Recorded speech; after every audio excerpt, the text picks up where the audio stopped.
7 пациенти од една фамилија се диагностицирани со ретката болест Фабри во Македонија. Двајца од нив се на ензимска терапија која првпат се применува кај пациенти со ова заболување.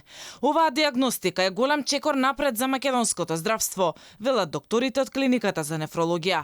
Според нив, Фабриевата болест е многу ретка поради незините бројни симптоми. Многу е тешко да се постави правилна диагноза. Во моментот со оваа терапија се опфатени двајца пациенти и насоките и целта на оваа терапија да се спречат коморбидитетите, односно да се превенира појава на ран мозочен удар, да се превенира појава на ран инфаркт и на тој начин да му се овозможи квалитетен живот на пациентот. Од клиниката за нефрологија најавија дека во иднина ќе се прави скрининг на бубрежно болните, односно на пациентите кои се на диализа, за полесно да се детектира Фабри болеста.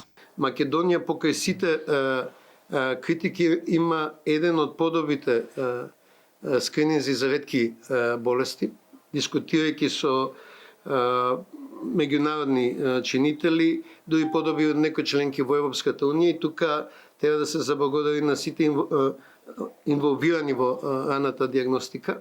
Надлежните велат дека раната диагностика е спасот за сите болести. Ке се трошат помалку пари за лекови, а ке имаме и поздрава нација. Како научна институција терцијарното здравство која што соработува со соседните земји и научни институции, ова што сме го детектирале и што сме го третирале, сме го објавиле во журнали со научно значење, така да се трудиме да заедно со тимот на доктор Никола да развиваме, односно да го држиме и нивото на клиниката како дел од терцијарно здравство со научна влијание. Фабри е ретка генетска болест која може да влијае на многу делови од телото, вклучувајќи ги бубрезите, срцето и кожата. Болеста е наследна и започнува во раното детство. Напредува бавно во текот на животот и резултира со сериозно штетување на бубрезите, срцето и централниот нервен систем.